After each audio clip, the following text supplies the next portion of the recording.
Huh?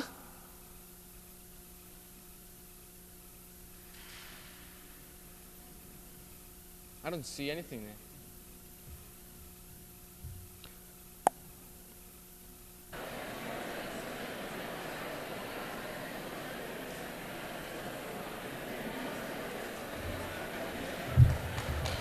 Okay.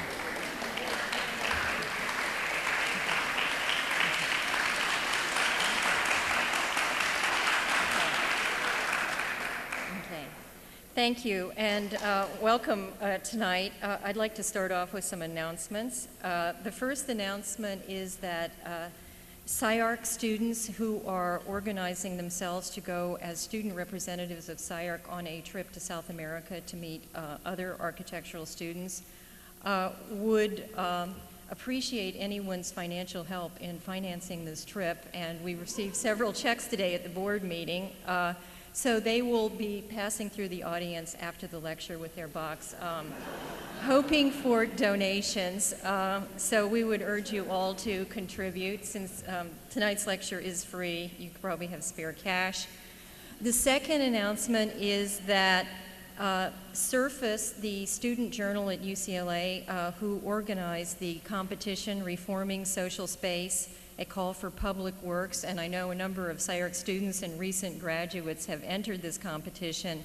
The jury for the competition is going to have an open deliberation on Sunday from 10 to 1 at UCLA at the White Art Gallery on the campus. And the jurors will be not only Susana Torre, tonight's speaker, Daniel Liebeskin, Lars Larup, Mary Miss, and Coco Fusco. So anyone who would like to attend, you're welcome. Now, tonight I'm very pleased to introduce someone who I've admired for many years, Susana Torre. And I think for myself and for a number of other women who were in and around architecture, Susana has served as a figure of real inspiration. Her achievements would be impressive for anyone, but I think they have a particular resonance for women. Because she's always taken care to situate herself not simply as an architect or as a writer or as an educator, but in a sense as a female doing all of these things. And in fact, she's been a pioneer in three very different fields of endeavor. First of all, a talented and very successful practitioner. Second, a writer and editor who has produced innovative works on women and architecture. And finally, as a very important educator. And looking over her extremely impressive biography this week, I asked myself, how did one woman accomplish all of this? And one answer is that she started very young. Born in Argentina, where she studied architecture, Susana built her own house when she was only 18 years old. While still a student, she established the first department of architectural design in any Latin American museum. She then moved to New York, where she attended Columbia University as a graduate student, and she's remained there until very recently, when I think she's relocated to Michigan, at least partially. As an architect, she started her own practice in 1978, and since then has been a partner in a series of firms, and now she is principal of Susana Torre and Associates. Her built work includes a broad range of both residential projects, institutional buildings, as well as furniture design and even urban planning.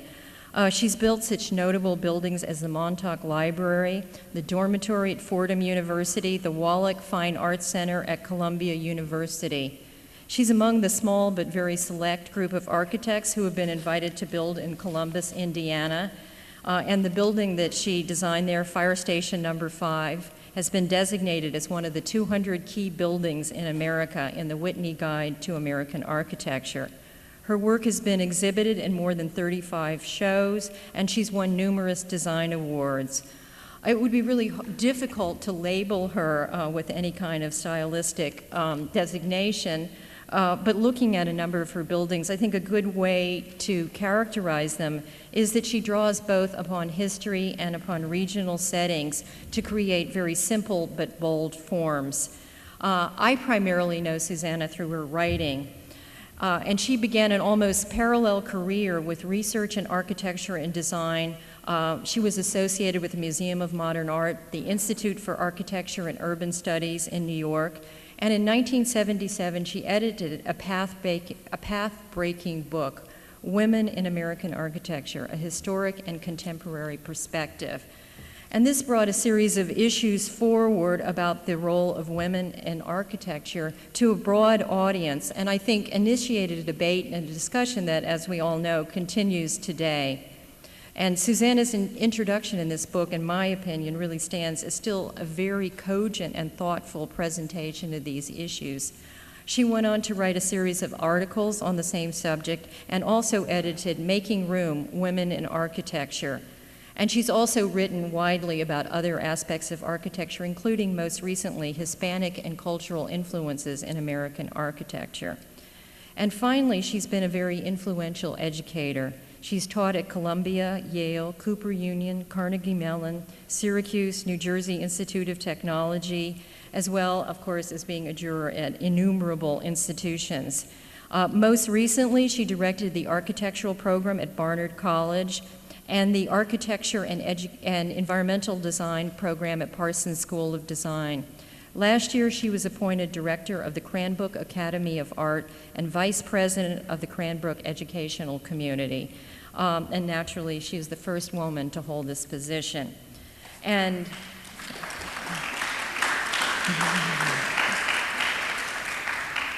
this is by no means an exhaustive list of Susana's accomplishments, but I want to stop here because last spring I heard a very short version of the talk that she's going to give tonight, Claiming the Public Space.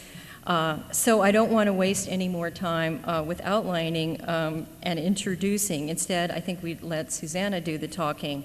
So welcome, Susana, to SCI-Arc.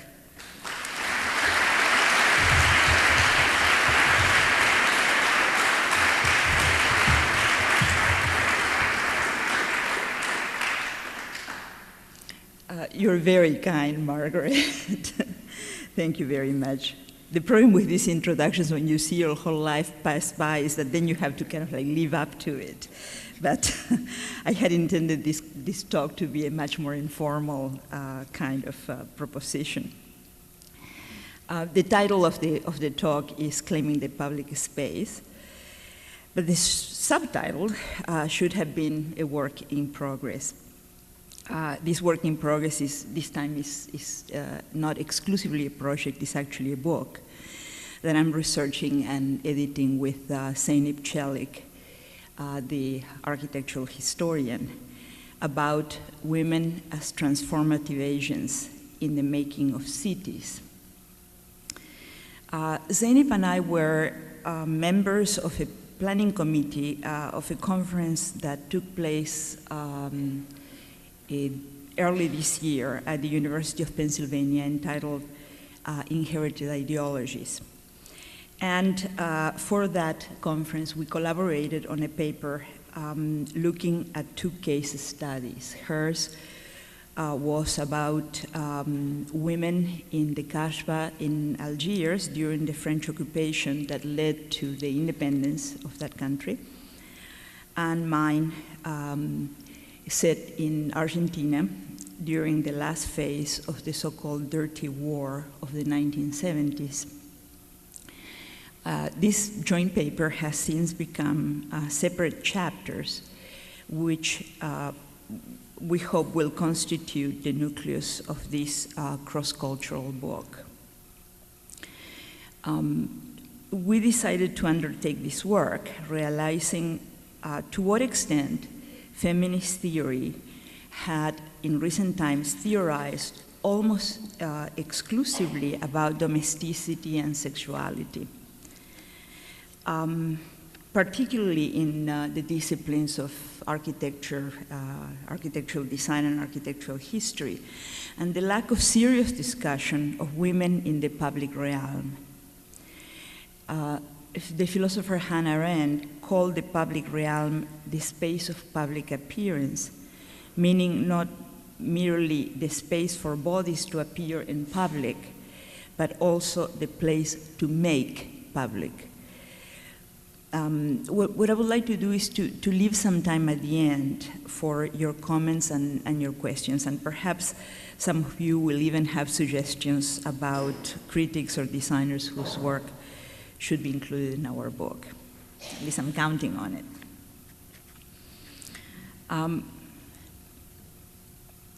The active participation of women in the transformation of cities remains theoretically problematic. Current urban activism and design, where women lead the way, such as the provision, design, and building of housing for the poor, the rebuilding of communities and neighborhoods, and the creation of new paradigms for monumentality, receive media exposure but have yet to inform cultural discourse, particularly in the design disciplines and in the history and theory of art and architecture. The largest body of current feminist scholarship about women in urban settings is about the construction of bourgeois femininity in 19th century European capitals. Within this framework, women are seen as extensions of the male gaze and as instruments of the emerging consumer society. Not surprisingly, given the economic class and historical period of this analysis, women are described at the dawn of modernity and its transformative powers as passive agents rather than engaged subjects. Feminist critics and biographers have attributed such transformative role to exceptional individuals or to female bohemians who, as a group, publicly flaunted class and gender distinctions, but continue to view women in general, and working class women in particular, as unintentional agents of a collective social project, acting out assigned scripts. As a class of people, it could be said that women share the problematic status of politically or culturally colonized populations. Both are seen as passively transformed by forced modernization rather than appropriating modernity on their own, and through this appropriation being able to change the world that is transforming them. From this perspective, it is difficult to see the current individual and collective struggle of women to transform urban environments as anything of cultural significance, and even to reevaluate the enduring influence of traditional female enclaves originated in the pre-modern city. Many of these enclaves continue to serve their traditional functional and social roles, like the public washing basins in major Indian cities, or the markets in African villages, while others have persisted as symbolic urban markings, like the forest of decorated steel poles which held clotheslines in Glasgow's most central park, or have even become a city's most important open space, like San Antonio's Riverwalk in Texas, the site where women congregated to wash laundry and socialize. As in all instances where the topic of discussion is as complex and multifarious as the transformative presence of women in the city, and particularly when this topic does not yet operate within an established theoretical framework, the main difficulty is to establish the point of entry. For the purposes of this talk, I am using a case study as a narrative lead into a territory that is being mapped out by new critical analysis of participation by marginalized populations in the transformation of postmodern cities, and by studies that seek to establish the critical connection between power and speciality, particularly within the disciplines of art and architectural history, and of course, architecture and urban design. To these contributions, which have revealed previously invisible urban sites, as well as the social consequences of repressive urban planning ideologies, should be added feminist analysis of women's traditional urban enclaves and of women's appropriations of public sites that symbolize their exclusion or restricted status. These appropriations, whether in the form of one of the largest mass demonstrations ever on the Washington Mall to protest in favor of abortion rights, or in the display of intimacy in very public settings, such as the private gestures that complete Maya Lin's Vietnam Memorial, or that compose the very fabric of the monumental names quilt commemorating victims of AIDS, continue to establish women's rights not to merely inhabit, but to also transform the public realm of the city. It is in such situations that women have been most effective in constructing themselves as transformative subjects, altering society's perception of public space and inscribing their own histories into the urban palimpsest. Let me see if I can do this. Oh. Very good.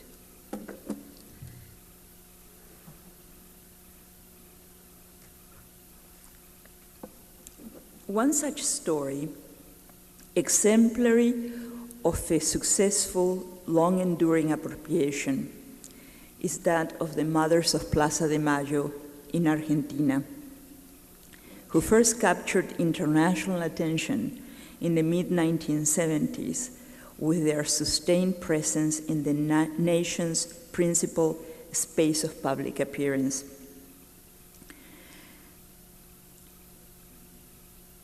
Their case also illustrates the process that leads from the embodiment of traditional roles and assigns scripts as wives and mothers to the emergence of the active, transformative subject in spite of, or perhaps because of, the threat or actuality of physical violence that acts of protest attract in autocratic societies. As we will see, this case is also emblematic of architecture's complicity with power in creating a symbolic system of representation, usually of power hierarchies. The hegemony of this system has been threatened ever since the invention of the printing press and is now claimed by electronic media and the virtual space of communication. In spite of this, buildings and spaces, not in themselves, but in the context of cities, can still command powers of representation, as it was demonstrated by the mothers of Plaza de Mayo's redefinition of the public square as a stage for the enactment of their plea. In March 1976, after a chaotic period that followed Juan Perón's death, a military junta wrested power from Perón's widow, Isabel, in order, as the junta claimed, to restore order and peace to the country. The first measures towards achieving this goal were very similar to those of General Pinochet in Chile 3 years earlier, and included the suspension of all civil rights, the dissolution of all political parties, and the placement of labor unions and universities under governmental control.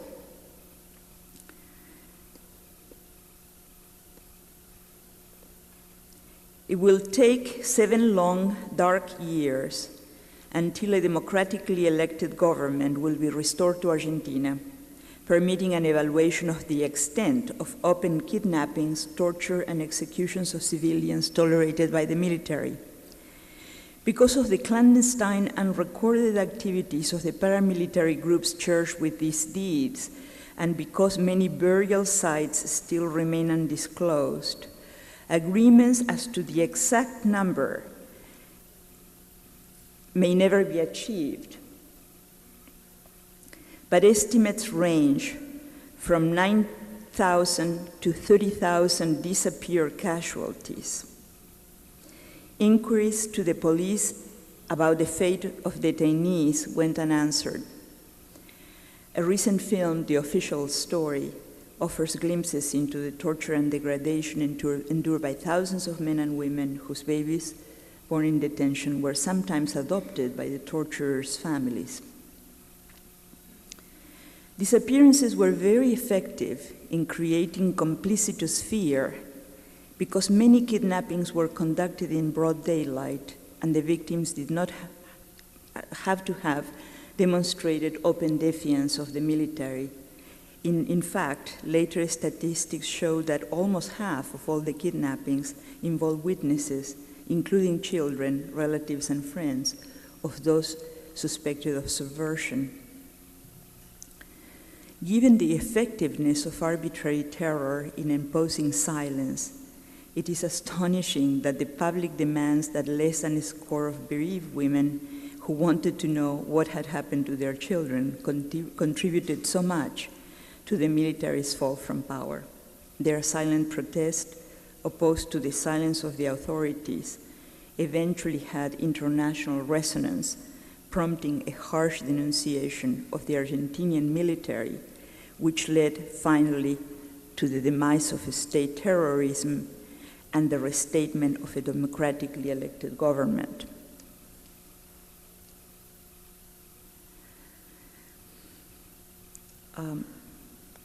The actions of the mothers, as they came to be known, exemplify the kind of a spatial and urban appropriation which originates in private acts that acquire public significance, thus questioning the boundaries of these two commonly opposed concepts.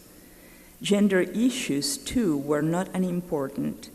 The mother's appropriation of the plaza was nothing like a heroic final assault on a citadel.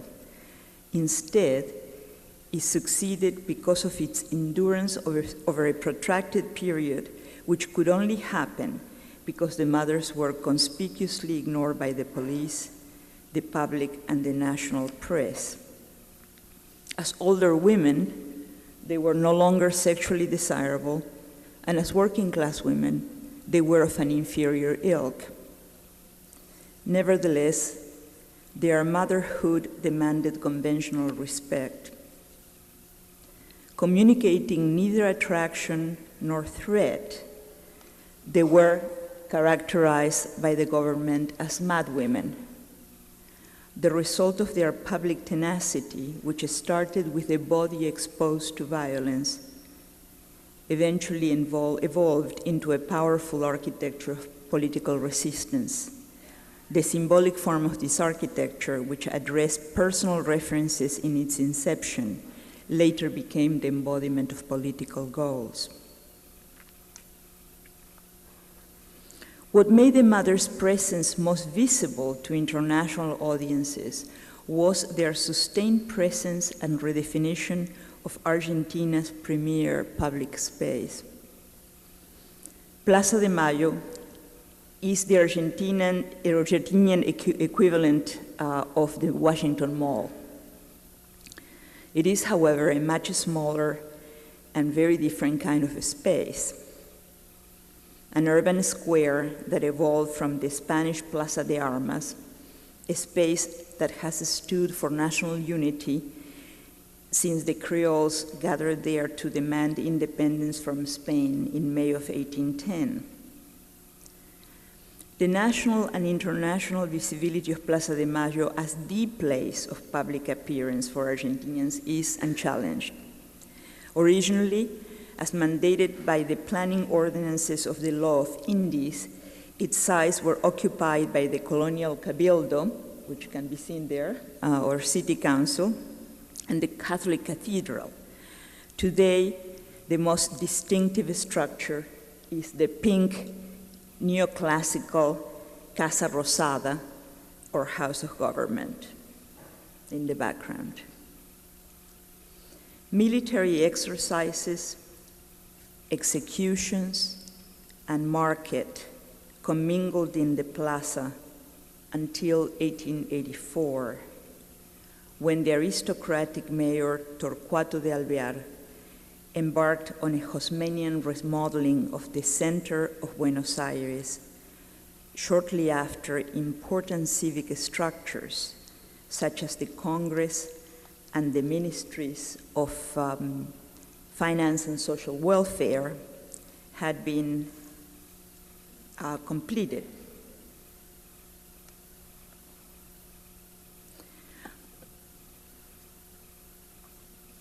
A major element of Alvear's plan was Avenida de Mayo, an east-west axis that put Congress, which looked like most of the Latin American Congress buildings, just like the American Capitol, which it imitated. This axis put Congress and the Casa Rosada, the House of Government, in full view of each other. Such a potent urban representation of the checks and balances of the modern democratic state was achieved through selective demolition, including the removal of the plaza's market stalls and the shortening of the historic Cabildo's wings by half their original length. Currently, the plaza's immediate area includes several government offices, the financial district, and the city's most famous commercial street, Florida. This densely populated pedestrian street links Avenida de Mayo to Plaza San Martín, another major urban square. A plaster masonry obelisk, the May Pyramid, erected on the square in 1811 to mark the first anniversary of the popular uprising for independence, received many embellishments and was re-erected on the axis between Congress and the House of Government. And in this new position, it became a metaphorical fulcrum in the balance of representative powers.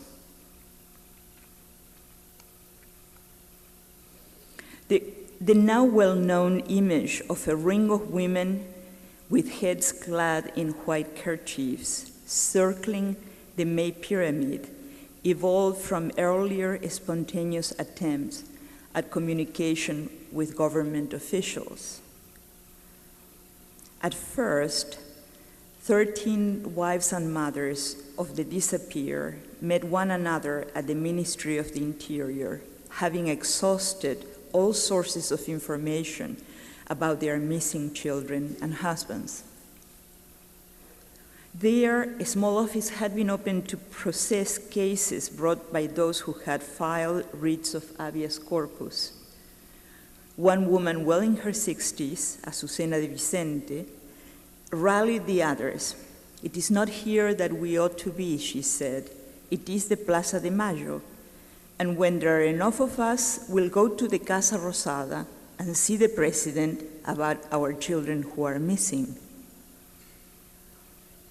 At the time, popular demonstrations at the plaza, frequently convened by the unions as a show of support during Juan Perón's tenure, were strictly forbidden, and gatherings of more than 2 people were promptly dispersed by the ever-present security forces. The original group of 13 women came to the plaza wearing white kerchiefs, initially to identify themselves to one another.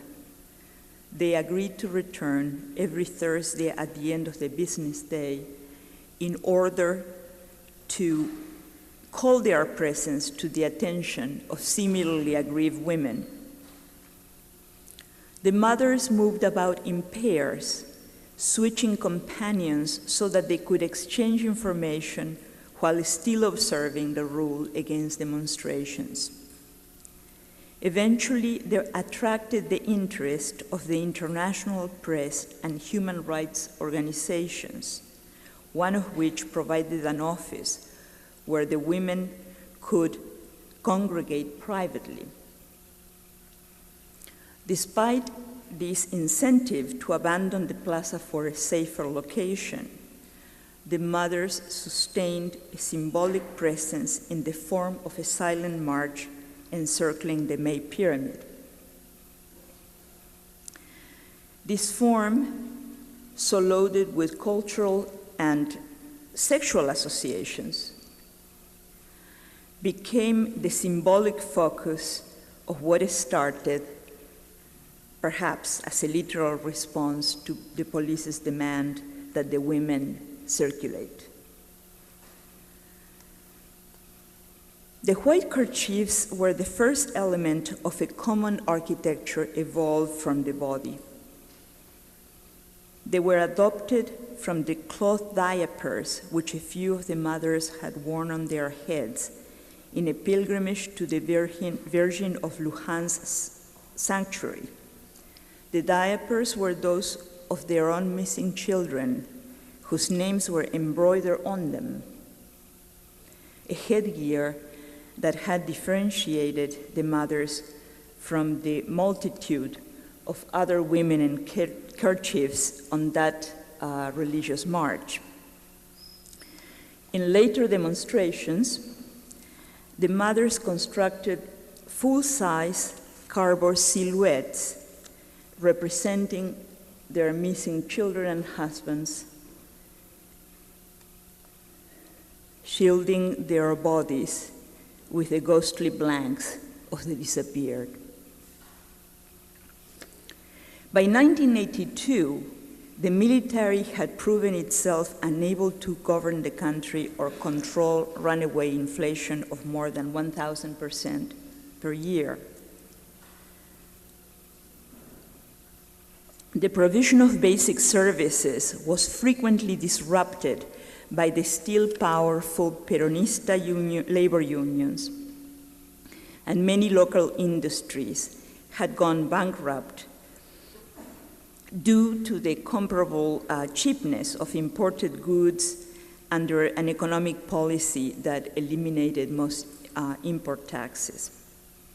Then in the same year, the military government embarked on an ultimately ruinous war with Great Britain over the sovereignty of the Falkland Malvinas Islands, with the help of United States satellite intelligence and far superior naval might. Great Britain won with very few casualties, while Argentina lost thousands of ill-equipped and ill-trained soldiers. The military government, which had broadcast a fake victory on television using old movie reels rather than current film footage, was forced to step down in shame by the popular outcry that followed. Following the collapse of the military government,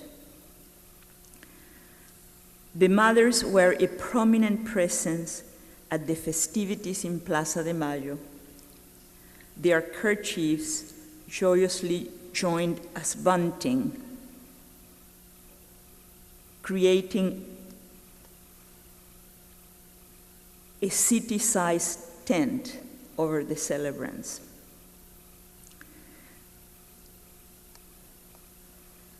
The circular march continues to this day as a kind of living memorial and to promote their demands for full accountability and punishment for those responsible for the disappearances of their husband and children. After the election of a democratic government, the military leadership had been prosecuted in civil rather than military court, resulting in jail sentences for a few generals and general amnesty for military personnel. Although the amnesty was forcefully contested by the mothers and other organizations, the protest was seen by many as divisive. Nevertheless, the mothers and a related organization of grandmothers pressed on with attempts to find records about disappearances and fought in the courts to recover their grandchildren. Then, early in 1995, more than a decade after the restoration of democratic government, a retired lieutenant publicly confessed to having dumped scores of drugged but still living people from a helicopter into the open ocean. And he invited other military men on similar assignments to come forth. The mothers were present to demonstrate, this time as well. But now the bunting had become a gigantic sheet being waved overhead as an angry, agitated sea. The mothers of Plaza de Mayo are far from the only actors who create an architecture of action, who transform the public, the space of appearance, the space of public appearance in some significant way. And let us think, for example, about the problem of bringing into the fold of architectural discourse housing produced through the agency of urban activists, on the one hand, and on the other, memorials which have to be recreated through ritual, or that are recreated through ritual, like the AIDS quilt. The reasons given for exclusion from discourse are emphatically academic, as these memorials use distinctively private and domestic gestures, writ public and monumental by the size of the space they control. Their forms are distinctly unfiltered through acceptable architectural conventions. And of course, at their base, they subvert the monument's pretension of permanence for all time by proposing portability, defacement through personal offerings or markings, and the need of ritual for the production of meaning.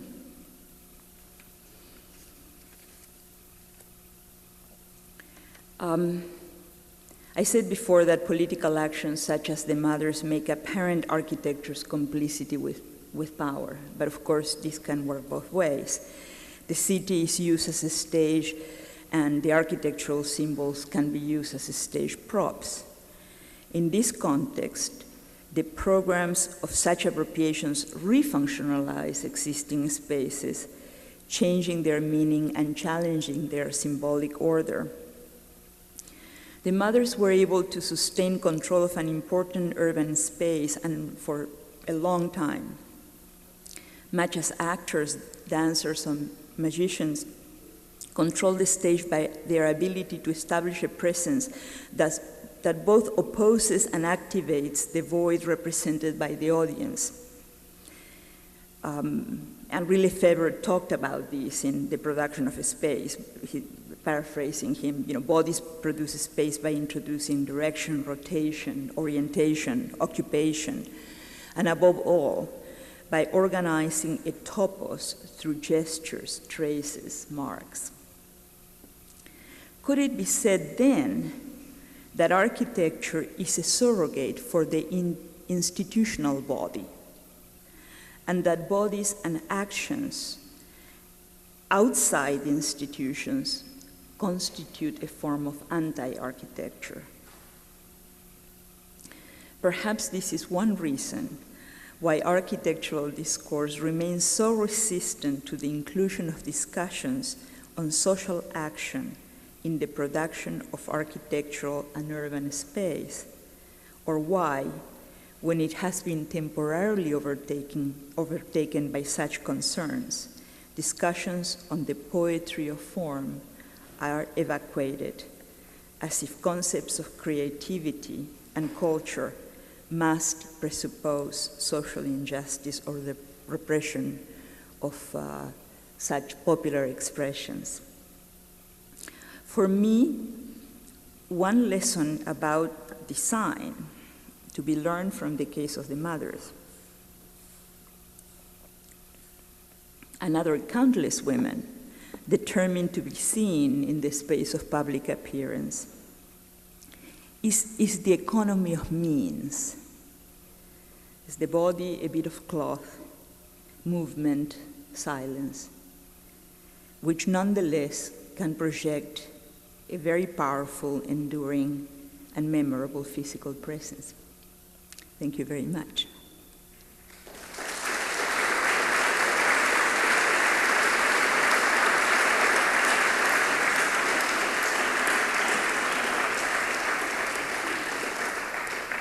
And if we can have the lights on, I will be very happy to entertain comments or questions.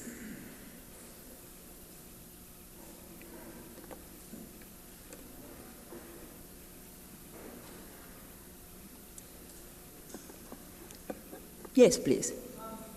I'm interested in a city like Los Angeles or in cities that are being described as like atheist or sort of that sprawling non-city realm. What are the limits and the possibilities of this type of political action? Whereas what you're describing makes sense in certain historical contexts, even in a context like New York. I'm just curious, as a kind of public exploded or dispersed throughout the landscape, and I'm curious what the limitations of how this kind of communication or finding a common or finding a public for this type of political action. Do you have any thoughts on that? Well, yes, of course. I mean, I believe that I said at the beginning, but I want to repeat it. Oh, I guess that I'm supposed to repeat the question so that, right? Someone? Yes, I'm supposed to repeat your question. or to reinterpret it so that I can answer it the way I want it. But the question is, no, but the question is, how do we look at cities that are dispersed like Los Angeles, and how can we make sense or even find manifestations like this, which it would be more appropriate to the context that I showed, or even to places like New York. And I was asked if I had any thoughts on the matter, and of course I do. To go back, the case that I'm describing is, of course, something that does not happen in a democratic society. It was a military government, an autocratic society, a very sexist society, and therefore the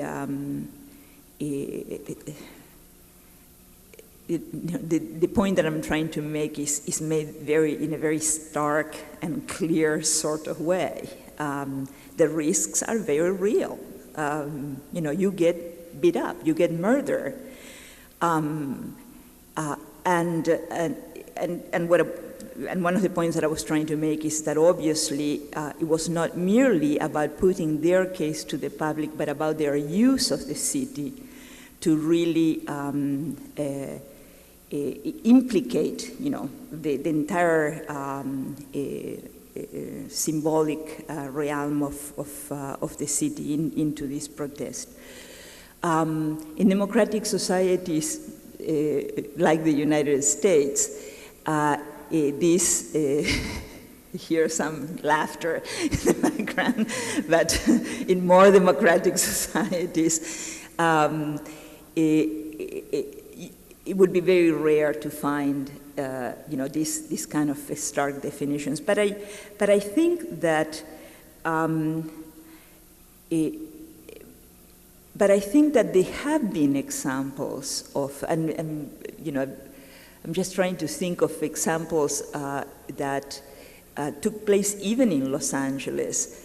I do remember, I was trying to recall the specific instance, but in the mid-1970s, when the Women's Building was established in Los Angeles, and there was a very active community surrounding that, there were a number of actions that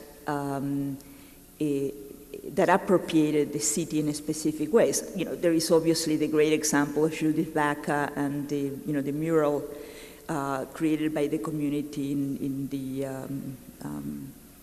what do you call Yeah, it's not just the freeway, that's right, in the river. Which is at once invisible and very visible to a community. And there are many instances of a community-based art that have an equivalent kind of power, in the appropriation.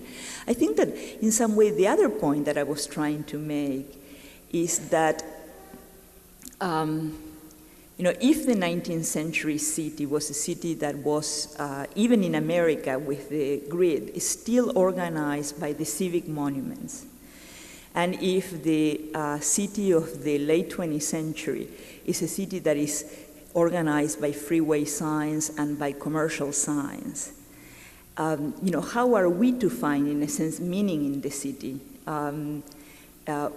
What are the other links that make us learn from that palimpsest?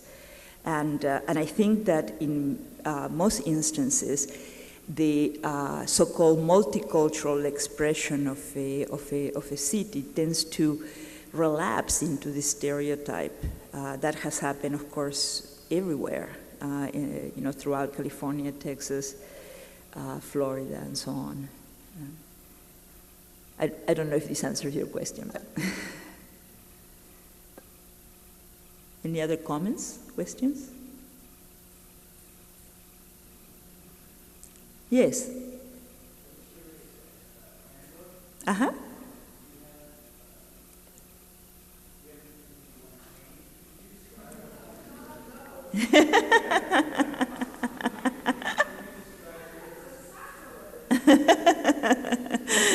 Watch out, Jerry is going to,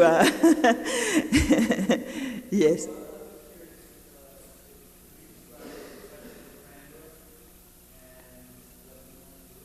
Sure. If you are an alum of Cranbrook, you would already know the answer to this question because I wrote a very long and extensive letter in the newsletter, in the magazine that that everybody who is affiliated with Cranbrook receives. But first of all, it should be said at the onset that Cranbrook is a one-of-a-kind place in the world. There is nothing like it anywhere.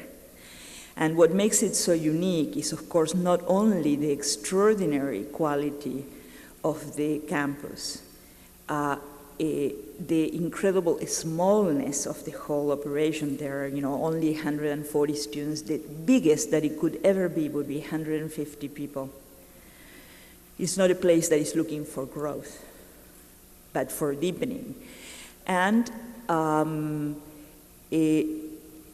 also the fact that there are no courses. You go to make a commitment to work, to do work. So that already constitutes a character that that if one were to modify that, then you wouldn't really have the same place, and that is the sacrilege, that I don't intend to to commit, because sure.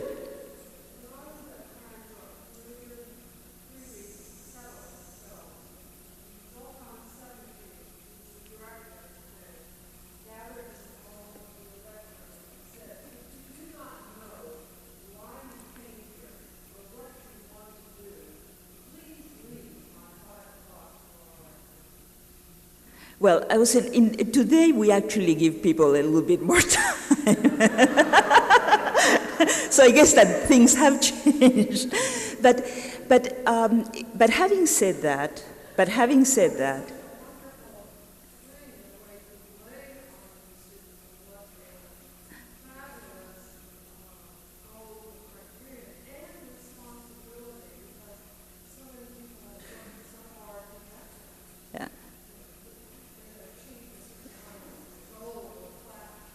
yeah. Yeah, but having said that, we have to remember that Cranbrook used to be in what was a genuine suburb of what was also a genuinely great city, Detroit. Meaning that if people wanted to have some kind of cultural contact with the world or go to a great restaurant and so on, they had to go downtown. That is no longer the case. Cranbrook is now located, is one of the, first of all, it is located on the epicenter of urban growth in the region. And also, it is one of the centers that constitute a dispersed city. It is a kind of city where if you want to have espresso, you go to Royal Oak. If you want to, have great music, you go downtown. If you want to experience an extraordinary combination of architecture and landscape, you come to Cranbrook. If you want to go to the nightclubs, you go to Pontiac. So the point that I'm trying to make is that it is located both geographically and socially in a very different kind of environment. And there is currently a commitment on the part of the educational community to open itself to this context. So for example, what this means is that we have a contract from the empowerment zone at Cranbrook. For those of you who did not read the papers that particular week, Detroit got a major federal grant to develop an empowerment zone. Of course, Los Angeles is another one. And what I find particularly, so some kind of poetic justice, and that is very bittersweet and is ironic, is that as all funding for the arts is now being slashed and completely taken away, our contract is for the creation of sites for community-based art. And this may mean landscape projects, it may mean some small structures, it may mean any number of things that hopefully will enable us to completely rethink the problem of landscape in the city in that regard. Another change that we have made this year is the beginning of a critical studies program. We have a scholar in residence who is working with all the departments in a very informal way. Once again, it's not about taking courses or attending classes. We have symposia on topics such as theory and practice, questions of production and representation in the disciplines of art, design, architecture, and the crafts, the impact of electronic technology in the production of the art and architectural object, and so on and so forth. And these are surrounded by reading sessions, seminars, but in a very intense and characteristically very informal way. Yes?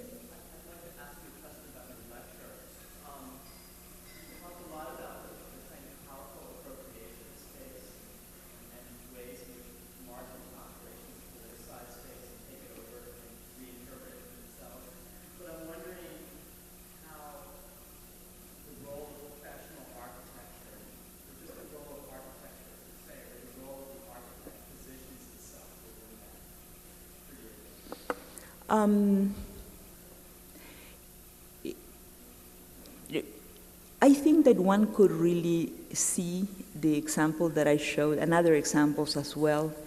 I didn't really want to say these words during the lecture because they could be taken as a sort of, manifestation of more frivolous, but you could say that it is like a very powerful form of public art.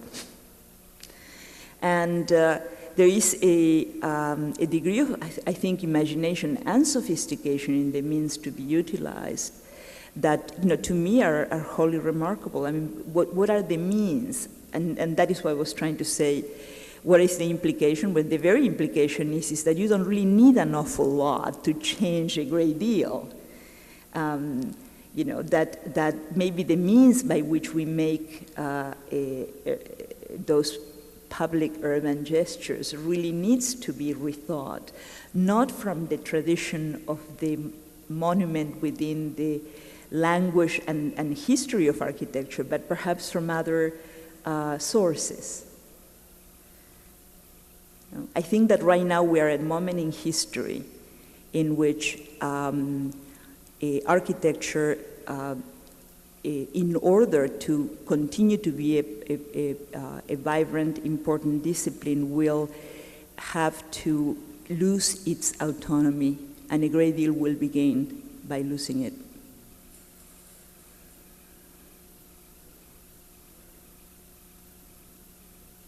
I thought that people were going to jump on me for saying these things, but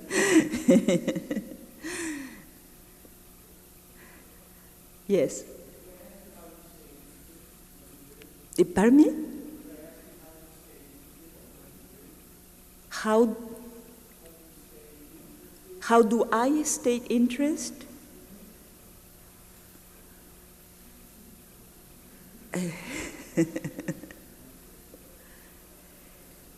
That's I mean, it would never occur to me not to, in a sense, you know, not to be interested. I mean, when you say interest in what you do, you mean in architecture, or do you mean in?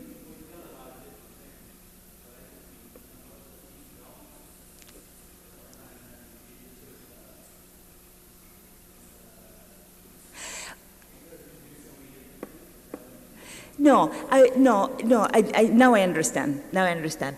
Actually, it is really things that are at exactly almost the opposite ends of the spectrum. One is a very, very private motivation. I genuinely enjoy making things, you know, and just the sheer pleasure, if you will, of making things, but making them in a context. Right. You know, I really do believe that every building that you make describes an attitude towards the city. It is a city in miniature, if you will, not in miniature, but in a fragment. You know, and so every time that you make one, you are basically stating something about the city. You're constructing a piece of the city that you would like to construct. So that is at one end of the spectrum. At the other end of the spectrum, I think that I am fascinated with ideas, you know, with the conceptual aspect of, you know, what makes the work, and with the, and I guess that I do believe that that ideas can be very persuasive in changing the way we look at the world. And it's the friction between the two, I guess, that makes it even more interesting.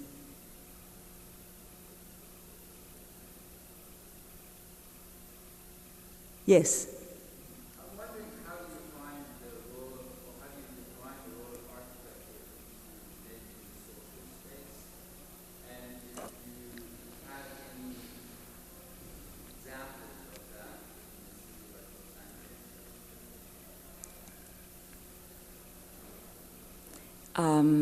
You know, that is a tough one to answer. I'm not sure that I can really answer, because I don't think that we sort of make social space. You know, maybe we have a problem of terminology here that I can't quite, you know, address it. I mean, all space is social, for example. You know, from my point of view, but. I mean, maybe you can say a couple of other things that. I'm referring to, as you were showing me the slide, there were slides about that monument and its circle around it. Right. One could define it as social space. How would you define the role of architecture in making it? Well, that space was made by architecture, was made by urban designers. I mean, you know, avenues were cut through the city, monuments were aligned, buildings were dismembered. I mean, that was made by architecture, right? Yes, I guess my question is, was it defined by the urban designer to have the activities that would take place? Of course not, but but if that stage had not existed in such a heightened state of architectural definition, I think that it would have been much more difficult, in a sense, for the activity to really acquire such a powerful presence.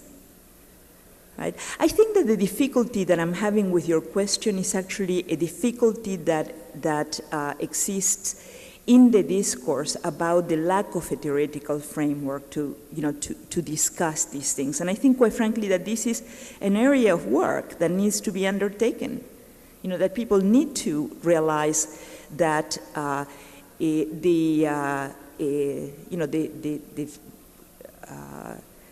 factions or the areas, people interested in social space and others interested in form, that these things need to theoretically come together in ways, and that is slowly happening. There are people in other fields, in geography, in anthropology, in history, and so on, making the connections between spatiality and social activity. Architecture notoriously is kind of like a few years behind in these kinds of developments, but sooner or later it will happen, hopefully.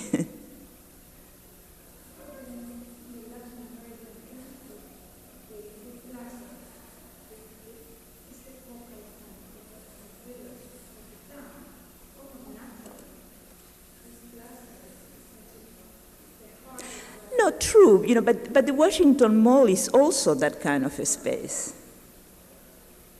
And it has been used as such. Yes.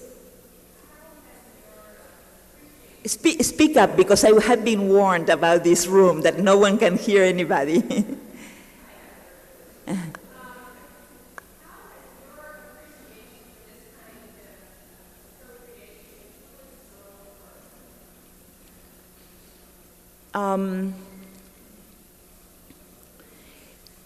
Well, this is one of those interesting sort of crossover situations. I didn't become interested in this because I was interested in it theoretically. This is research that I have been undertaking for a while for the design of a specific urban design proposals. I have been doing this since 1980.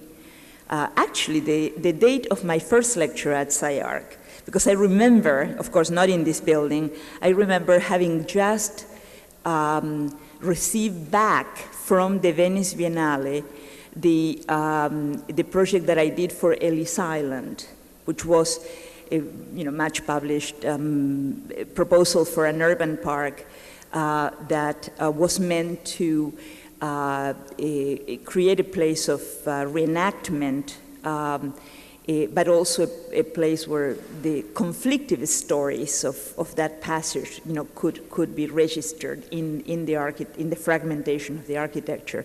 And since that time, from time to time, I work on these sort of researches, if you will. One day, hopefully, maybe in another 5 to 10 years, they will become an exhibition or a book or something. But this was connected with that. And then when Zeynep and I began talking about the fact that women in cities is a kind of blind spot in feminist theory, that then it was recovered as a kind of research in and of itself for other speculation. So it goes back and forth. Yeah.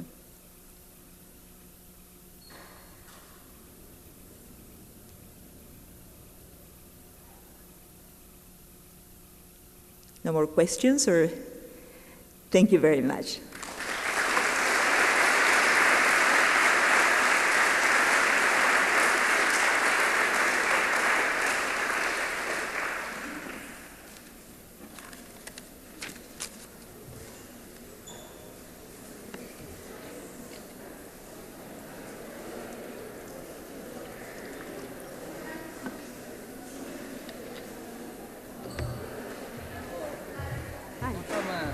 Kelsey Fullerton. I'm an environmental design student.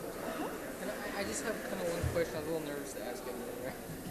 But when you say something about social gathering, when you're talking about